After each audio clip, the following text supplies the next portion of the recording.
Everyone, you are in for a super fun treat today. I have on one of my friends, even though we just met for the first time here, we've known of each other for quite a long time. It is none other than Dr. Dan Briskie. And if you don't know the name, you should, but I can just tell you where I know him from, and that's CSI, Colorado Surgical Institute. And I'm so happy that he got to make it onto the show today because he's representing and he always will. Why do I say that? Because he's a fellow Detroiter. That's right. He's from Detroit. We'll get into all that. Anyway, let me tell you a little bit about who he is, and then we'll dive right in. So, Dr. Daniel M. Briskie II, that's just fun to say, was born and raised in Flint, Michigan, didn't drink the water. We talked about that in the pre-show conversation. Growing up around the dental profession, thanks to his pediatric dentist father, graduating from Detroit Mercy and completing a general practice residency at Denver Health Hospital. Developed a passion for surgery, mastering techniques like full arch. Maybe that's why he's on the program today. PRF, PRP, IV sedation, and more. He teaches the technical aspects of surgery and digital dentistry, thank goodness, to GPs, helping them gain confidence and skill. Outside of dentistry, which thank goodness he has, we all need that, right? Enjoys fishing in Alaska, drinking Mai Tais on the beach with his wife. Now, that just sounds like a profile that you'd put up like on a dating app, bro. Come on now. And exploring Colorado's natural beauty through hiking, snowboarding, and camping. He cherishes quality time with close friends and family. Welcome to the show, Dan.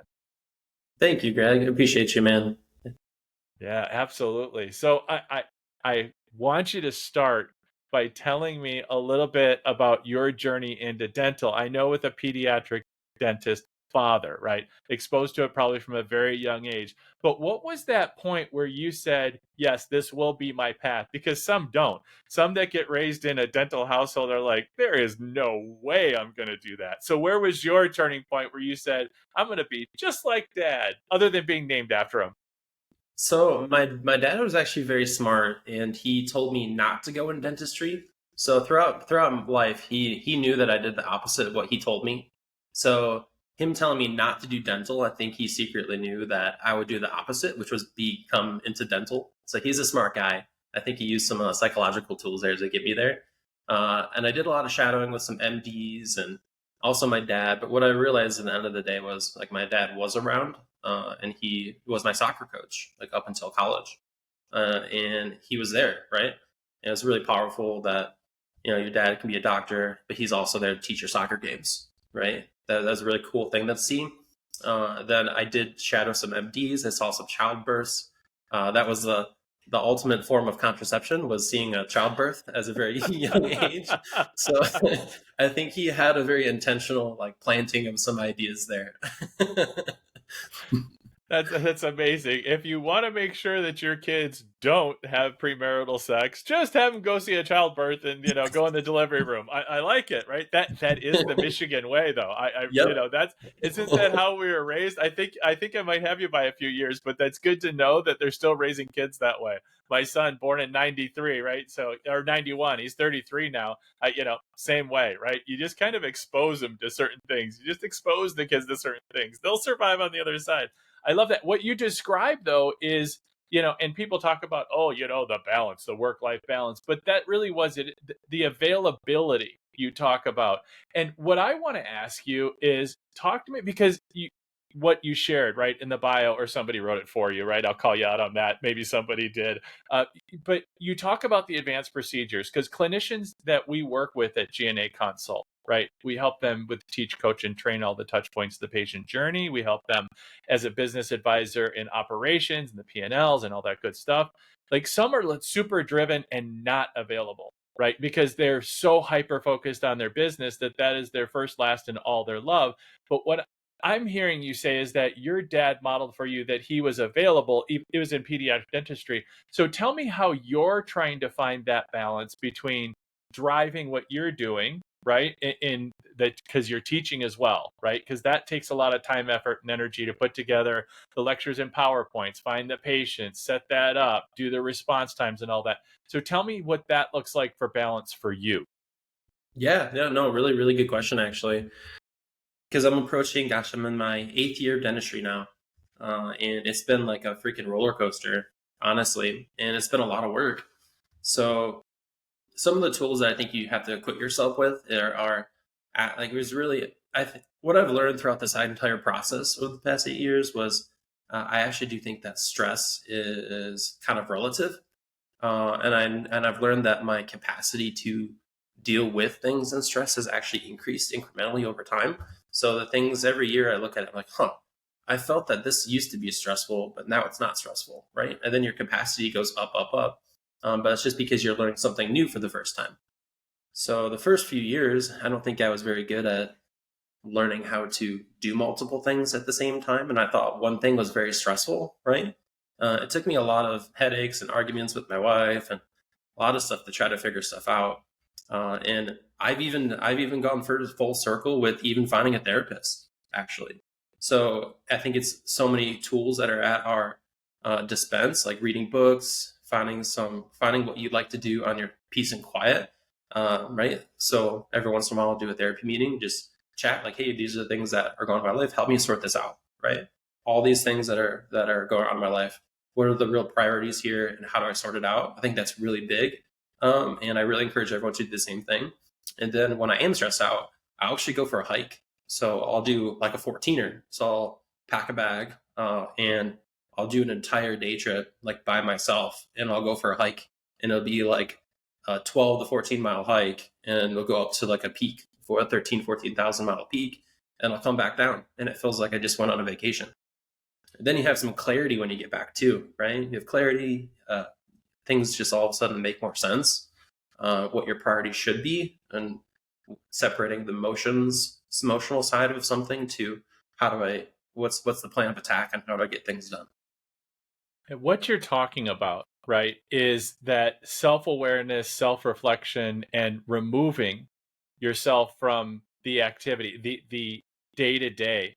And that self-care that you describe, I think, is so critically important to bring up in conversation. And I appreciate you being vulnerable. It is a theme on the Two Sleuth podcast that guests do come on and share about these things.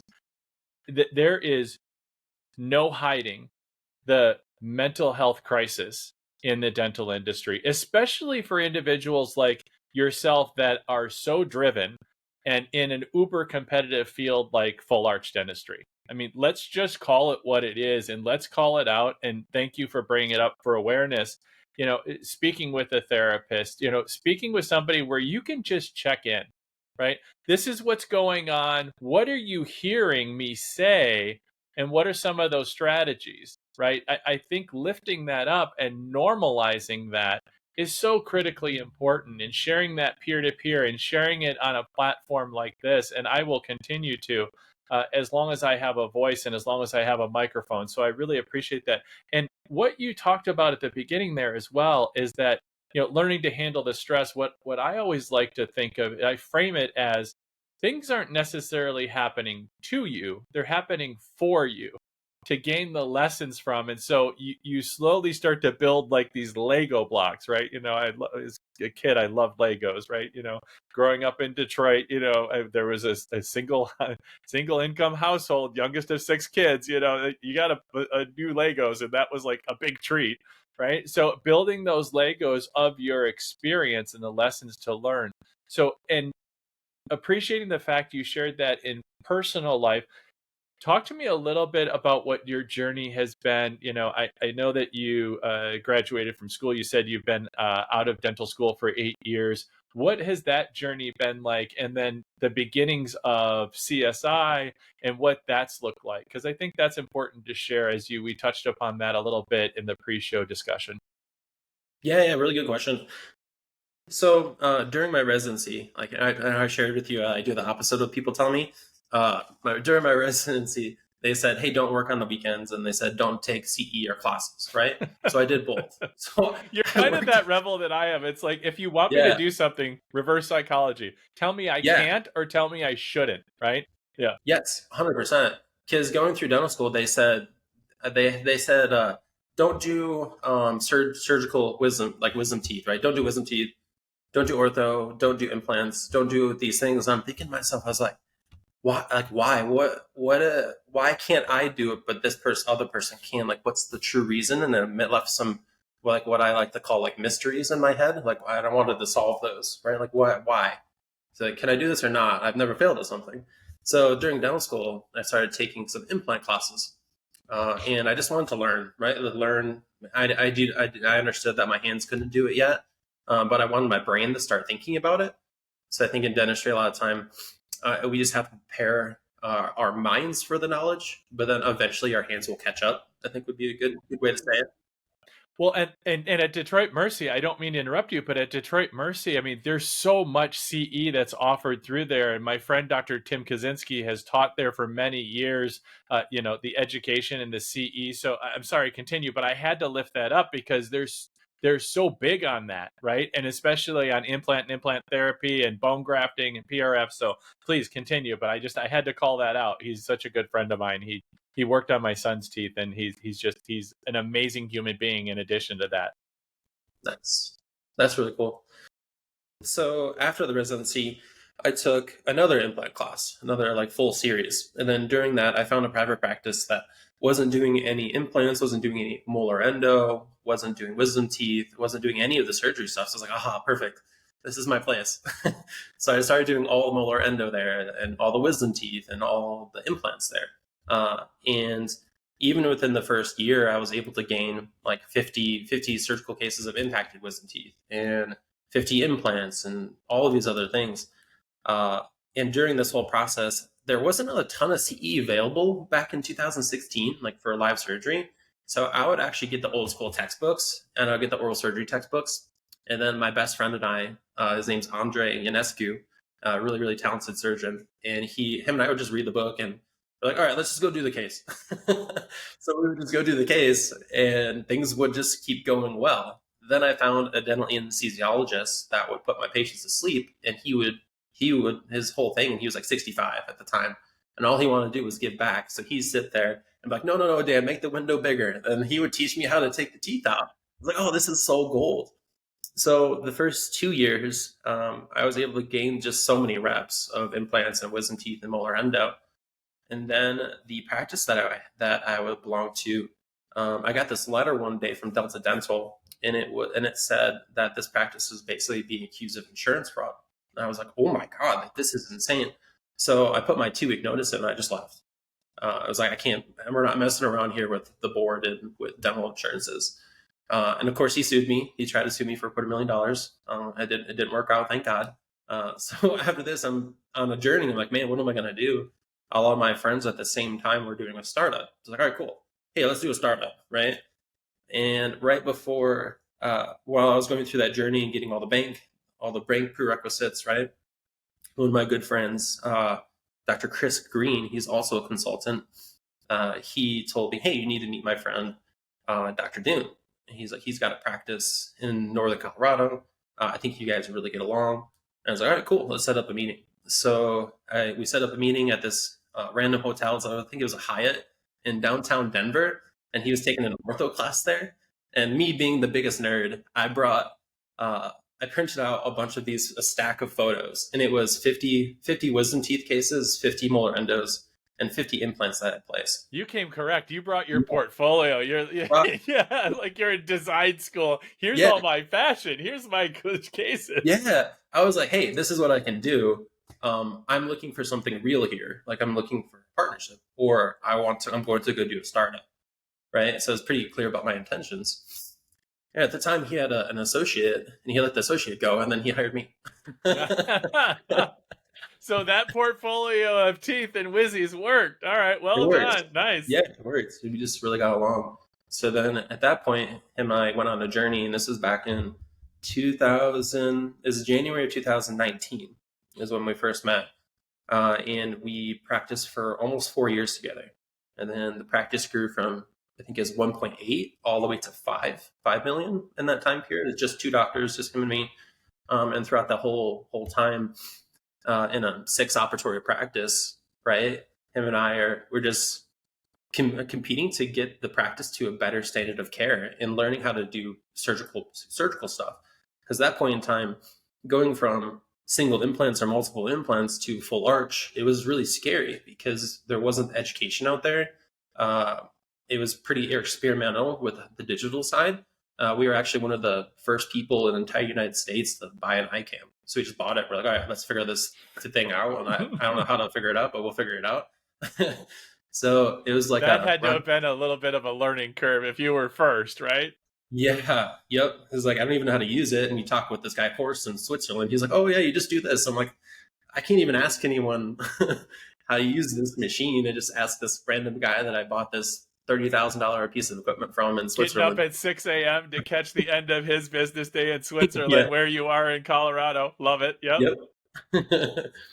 And then throughout that process, it was like a rocket strap because him and I were just so equally good at surgery and learning from each other and then having each other's backs on stuff, right? We would start our first couple arches, and if June would do an arch, I would suture for him at the end because he would just be so tired, right? Like, end of the surgery, I would run in and I'd do the suturing, and then we'd switch, we'd do the same thing if I had the same thing happen to me.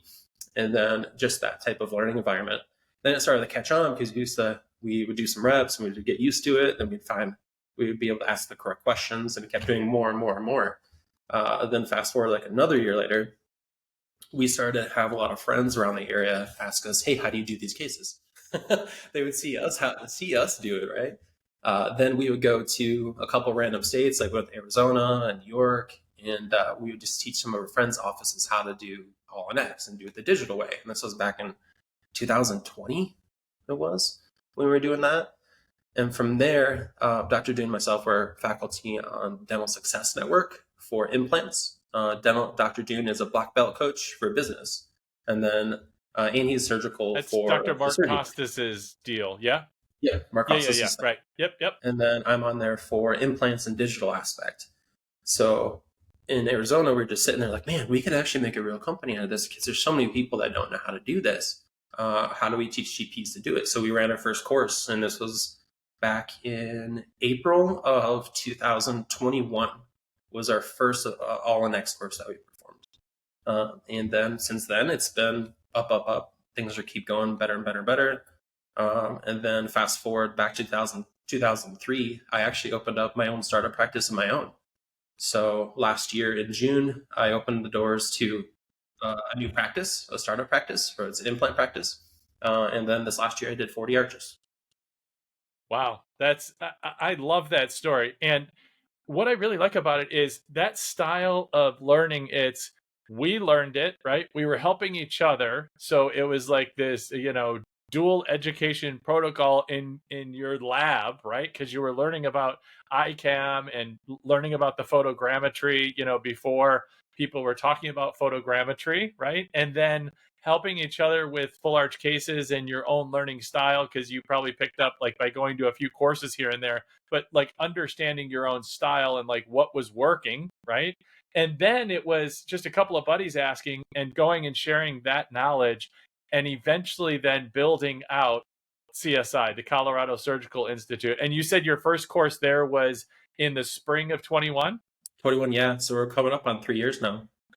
Gotcha. And I know a little bit about the history of that, me being a Neodent guy for a long time, right? Because that, I shared this story many times on this platform that, I was one of the first employees with Neodent back in late 2013, early 2014. And so I had heard of you because you were just outside of my area, right? And so I had heard the names for a very long time. And so that's why when I opened the show, I said, it's great to finally meet you, even though I've kind of known of you for a very long time. So tell me about this. So you and Dr. Dune actually divorced from your practice. You went off and did another startup because you're the rebel that doesn't like to do things, the normal way, right? Very Detroit of you, right? Go Lions, right? So, there's this piece to you, which I love, and yet you're still a part of, and you're still collaborating with CSI together. And I see that there's more programming that you've added, and I love on your socials. I love commenting on your socials. And by the way, anybody who isn't following Colorado Surgical Institute on Instagram, there are so many, especially clinicians, but even those in manufacturing or just in offices and dental assistants, the little nuggets you all put out there, right? Just little techniques, and it's snippets from the course, basically. The little nuggets that you're dropping all the time whether it's for, Wizzies, wisdom teeth, or for implants or on arches.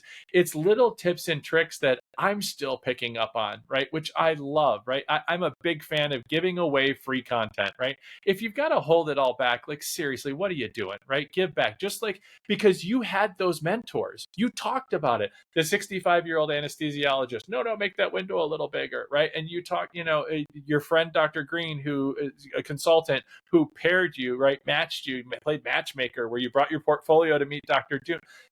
This is what the world of dentistry and this industry, what keeps me so engaged with it and tells me, I don't know if I'll ever leave. I've been in it 18 years and I've been in other industries before. At the age of 53, I've done other things, right?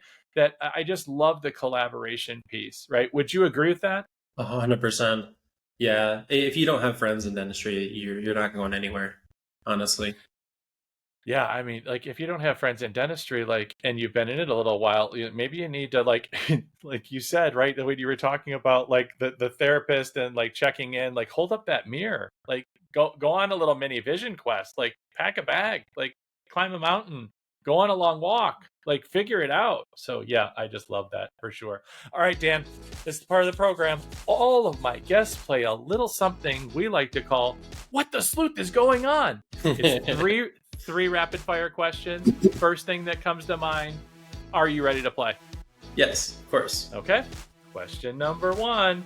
What's the worst bad breath you've ever encountered?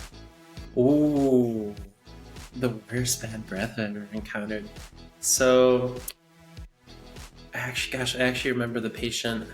It was actually this last year too. It was on a full arch one, and I actually was in Colorado Springs, and I did this case at my friend's office, and I remember going in. It was a double arch, it's 2 arches, upper and lower, and it was one of the first times. So I always take the top teeth out and do the top surgery, then I do the bottom teeth and the bottom surgery. This is one of the first times I ever removed all the teeth in the mouth. It was like going through my mask, and I just remember sitting there, and you have that like crunch look in your face. You're like, oh, like I can't do this. So I put the mask on, I took all the teeth out, I rinsed everything out, and then I started doing the top surgery. And I had never done that before besides that time. Yeah, I love that. So 2 things came to mind when you were talking about that, like people that the double masks, like as we were like dealing with COVID. That's the first thing that came to mind. The second thing that came to mind, there's a phrase, because I wear my emotions on my face. Anybody who knows me, or even like you just meeting me like through the camera, is the phrase "fix your face." Like, because I'll look at someone like that's doing something, I'm just like, oh my gosh. Yeah, like I just not did okay. that. Yeah, fix your face. That's the phrase, fix your face. So that's what you said, like for sure. Okay, question number 2. If you could change one thing about your smile, what would it be? I wish I would have done more ortho when I was like a little kid. So I played a ton of sports, including like soccer up until college there. And between that, I had like my lateral incisor is like a little canted from the grinding. So I don't really have any damage on any teeth besides my laterals because of the occlusal spread. I really wish I would have done some like braces when I was younger. As my dad's pediatric and ortho, but we did some expansion, but I looked good up until like the college time. Then the teeth started moving around a little bit. So I wish I would have done some ortho. I think the laterals would much neat. Yeah, for anyone who didn't notice the distortion in his voice, that was a YouTube moment as he's like lifting up his lip and showing the camera and pointing to teeth. that was good. Well, were you pointing to what? Tooth number 10, 11? Which one was that? Yeah, 7 and 10. Okay, yeah, okay. Yeah, see? I just wanted to prove to people that I actually know a little bit about clinical. Like when I talk about it, like actually I do know a little bit. So there you go. All right, I got one right. Hey. So nobody's going to blow me up on social. Well, they're still going to blow me up on socials. It happens for sure. For sure. All right, so question number 3. If you could go back and be the inventor of any dental product, and no, you can't choose your own, which one would you choose and why? Ooh. If I had to invent a product, it would have been a competitor to an iCam back in the day. Definitely would have been the product. Because if you do that, I think I would be retired by now for sure. Right. Right? You'd be hiking a lot more mountains and spending Yeah, just drinking taking many more taking Mai that, Tais with your wife. Yes, I yeah, agree. like taking that golden idea and trying to copy it, right? Like that. Think that, gosh, what a freaking smart idea. Even so many people do that, right? Kind of like how Nuvia Dental opens up right down the street from Clear Choice. Like it's as part of like one of the business models, right? Yeah, I don't think that's by mistake. I'm just Yeah, guessing, right? I'm just guessing. That's probably not by mistake. No, I love yeah. it for sure. Yeah. Like I'd say that, and yeah, being okay with like not reinventing the wheel on stuff. Like this is a choice you have between struggling to find an answer and then just finding the answer. And sometimes I feel like in my life I would purposely struggle on my own to find an answer rather than get an answer. And like you debate that portion like a lot on which is better, right? But I wish I would have done a little bit better of not wanting to just figure everything out myself and then trying to get some help with answers. Yeah, there is that adoption and learning to do that better, and just having that awareness that you have is a huge step in that direction. So thank you for sharing that for sure. Well, in the last few minutes, I want to respect your time and my listening audience. Is there anything that you want to share that I haven't asked you or that you want to share with my listening audience today, Dan? I really want to encourage anyone that is at the NeoNet Symposium this year. We're speaking again for the second time, and we're going to do a workshop.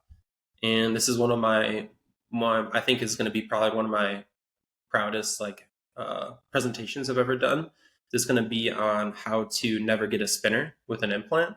So it's like how to look at every single scenario and make sure that 99% of the time you're getting 45 Newton centimeters on every implant, despite any scenario that's thrown at you.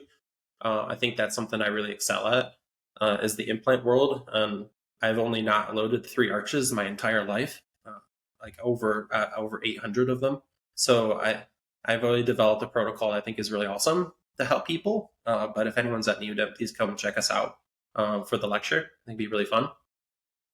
Such an important topic. Thank you for lifting that up and bringing that forward for sure. And I'm glad my listening audience is going to get an opportunity to hear about that.